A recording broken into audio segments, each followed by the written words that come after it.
We are taking a break from Seoul for a 3-day visit to Jeju Island, a popular destination among Koreans. The volcanic island is located off the coast of South Korea and is known for its natural beauty, with abundance of wind, rocks and women.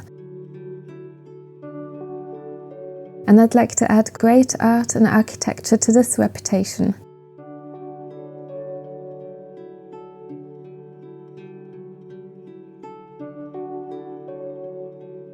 The airport is located north of the island, and my accommodation is based down south in Seogwipo, which takes around 1.5 hours to get to by bus. Today I'll be seeing some great art and architecture out in Seogwipo's countryside. These places are not that straightforward to get to if you don't have a car. Public transport here is very limited, and people don't really speak English. But this adds to the charm of the island, and you will see that these rural museums are absolutely worth it.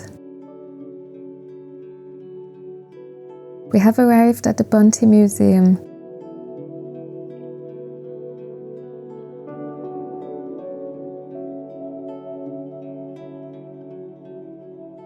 As you can probably tell, by the simplicity and the minimal exposed concrete structure, the museum is a Tadao Ando design and lives in harmony with its natural surroundings, nicely blending modern architecture with the island's lush scenery.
There are 5 art galleries and a small sculpture garden on the museum's premises that showcase both traditional as well as contemporary art.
Right next to the Bonte Museum, you will find the Pinx Biotopia Art Museum, the Museum of Water, Wind and Rock.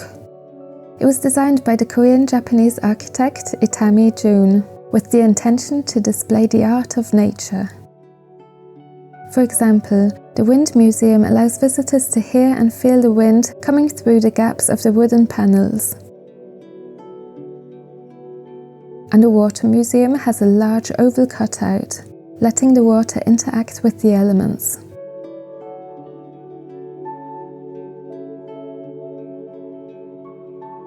Close by you will find another stunning design by Itami Jun, the beautiful Bangju Church, which translates into Church of the Ark.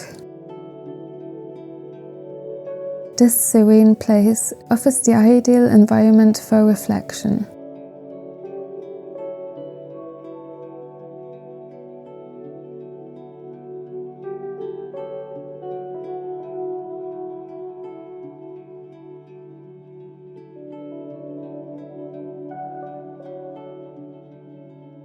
I'm taking the bus down towards the coast. From here, it's a little walk to see some of the island's impressive volcanic rock formations.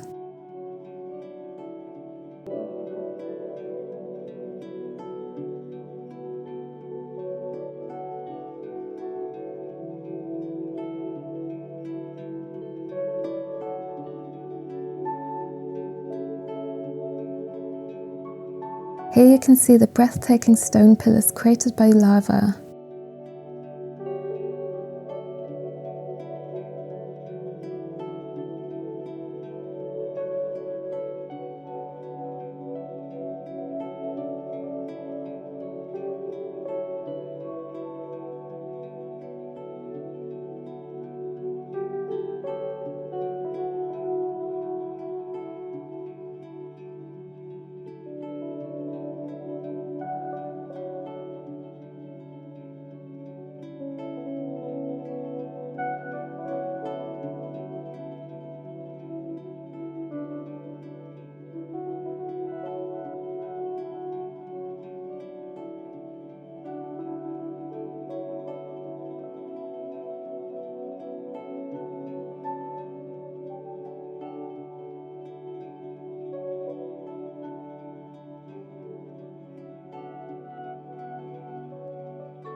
This is the perfect place to finish the day and watch the sunset.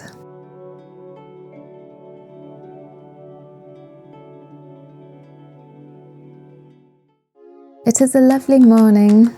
Today I will be hiking up Mount Hallasan, the dormant shield volcano that sits right in the center of the island and forms the highest point at around 1,950 meters in elevation. This will be a full-day activity, so it's important to set off early. There are several trails to the top. I'll be going up via the Seongpanak trail on the east side, which is the longest route and takes around 4 hours. And I'll be descending on the north side of the volcano via the Gwanamsa trail, which is known to be the most scenic but also slightly more challenging route and takes around 4 hours. I wasn't originally planning to visit Jeju, so I'm very unequipped, and I'm hiking up in my superga. But in general, the hike doesn't feel too tricky, so it's fine in dry and sunny conditions like today, as long as you bring enough water, snacks, sun protection and warm layers for the summit.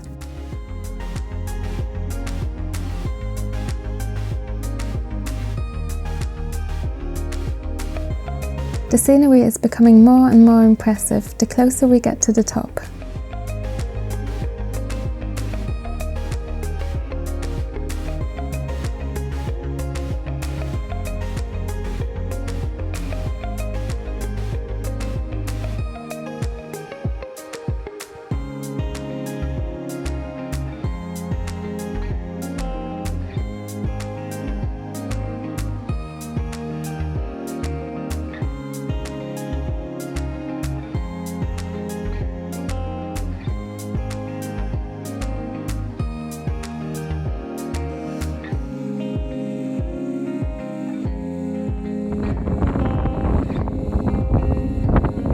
As you'd expect, the temperature has dropped quite a bit towards the summit, and it's extremely windy.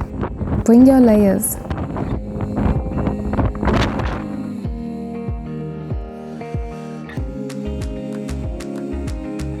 We have made it to the summit, on the level of the clouds. Here you can see the volcano's crater, around 100 meters in depth and 400 meters in width.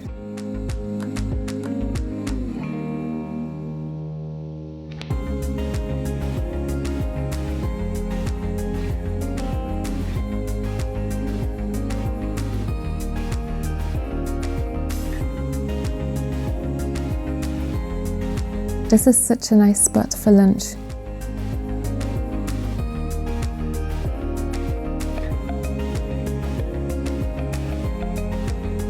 We're heading back down via the north side.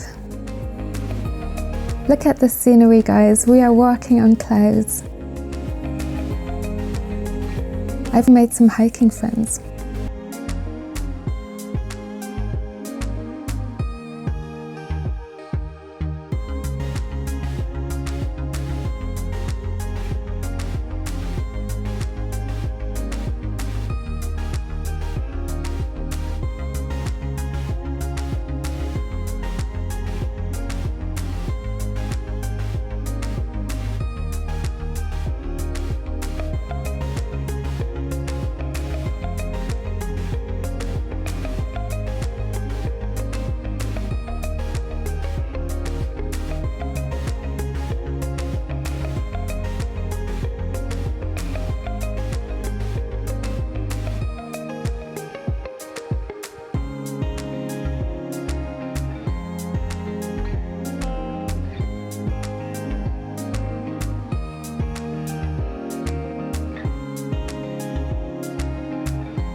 We are almost back at the bottom. The whole thing took around 9 hours. I'm finishing the evening by exploring the Jeongbang Waterfall near Seogwipo, a 23 meters tall waterfall right by the sea. There's a small entrance fee to go and see it.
The sunsets here are beautiful.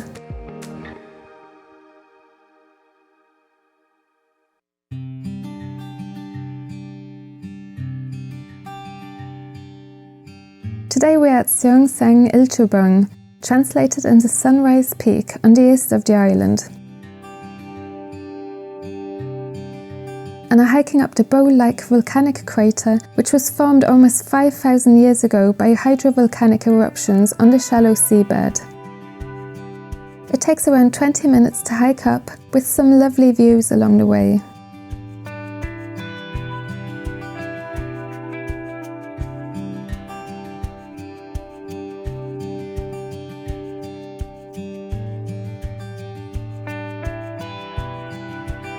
The tough cone is around 182 meters in height, with the crater measuring 600 meters in diameter.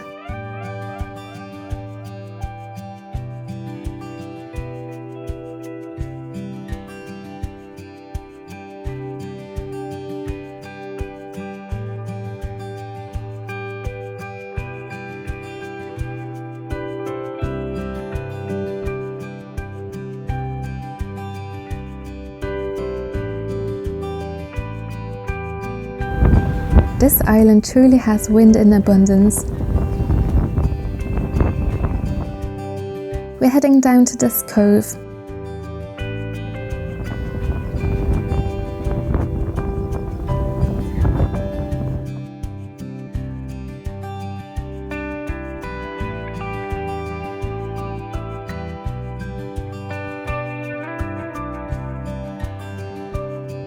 The women of Jeju are renowned for their strength. The island is famous for its inspiring female divers, called Haenyeo, who harvest shellfish and other seafood from the seabed without the aid of oxygen masks.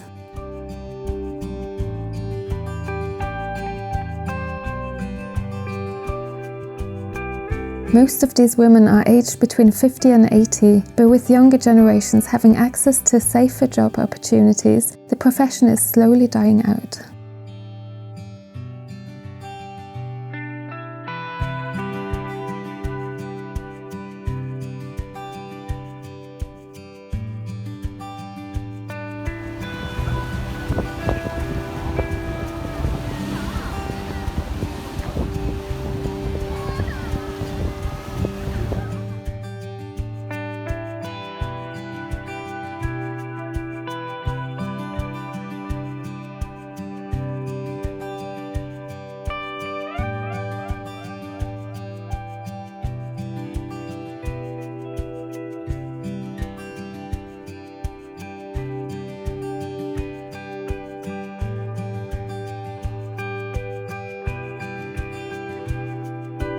I have taken a pit stop at Pyoseon Beach on my way back to Seogwipo.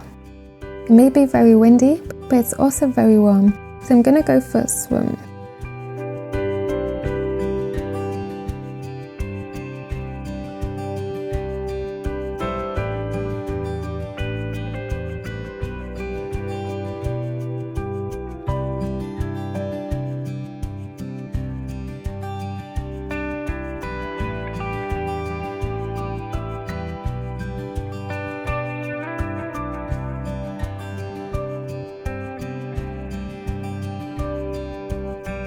I've quickly stopped by Olle market in Seogwipo to try Jeju's famous black pork speciality before heading to the airport and back to Seoul.